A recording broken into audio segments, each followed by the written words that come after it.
Now, Chicago is full of stories telling the history of black men and women who moved our city and nation forward. Just by walking through the streets, you can hear echoes of the past. Now, to celebrate Black History Month, we wanted to honor the black women and men who walked their paths in our local neighborhoods. Today, we're profiling William James Stokes, better known as Sir the Baptist. He's taking us on a journey through the Bronzeville area, the same place where he grew up that he says shaped his life. This is #My Neighborhood. What's happening? Oh man, how are you? Good, good. Before I took stages in front of hundreds of thousands of people, it started here. Being a church kid, preaching like my dad in Bronzeville. This is where I learned it all.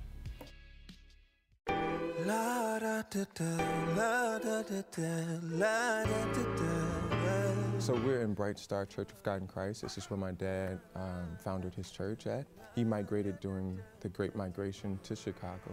We've been in the community almost 65 years. I was almost born here. And then my mom rushed out of the church and went to Mercy Hospital. And when it was time for church, we came down and swept and cleaned. And if the musicians didn't show up, then you had to be a musician today. If the deacons didn't show up, then you had to say amen to the sermon and Is this where you were first exposed to music? And then if someone was doing that, you could. What are your earliest memories of your involvement in being a musician? I remember learning so much, and all the great musicians would come through Bronzeville and still play. I remember Isaac Hayes coming in and trying to grab my brother off the organ, and my dad kicked Isaac Hayes out.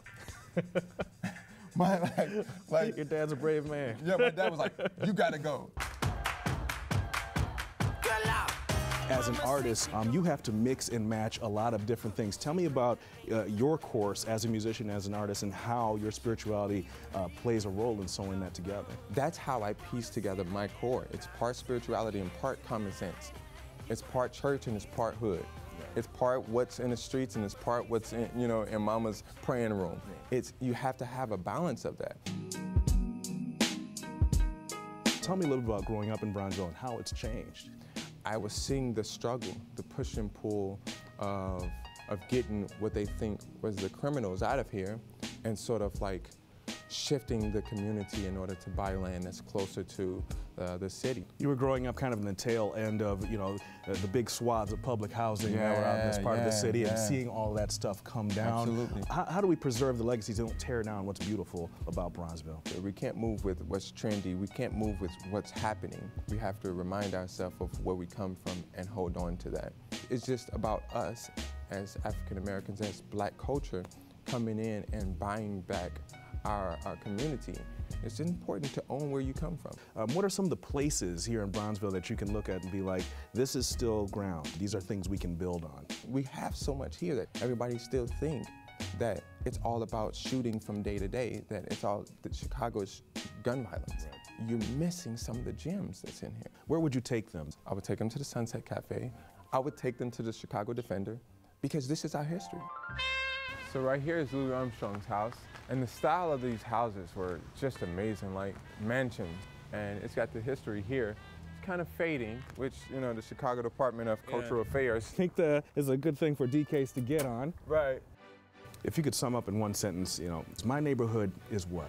If you want to see black inheritance and you want to seek for these pieces that you need to understand black economics, to understand black community, to understand black families, come to Bronzeville.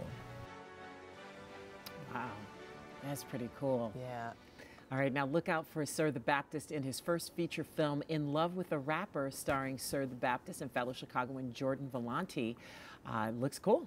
I can't wait to see this. Sir the Baptist is on tour now, and his latest album will be dropping in March.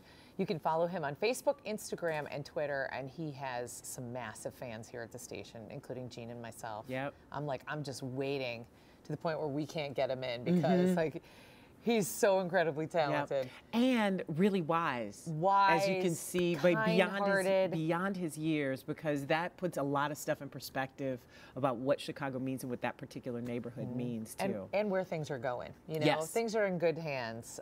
When you realize you got kids, well, I call them kids, but right. when you got a kid like Sir the Baptist out there. As my mama would say, they kids under me.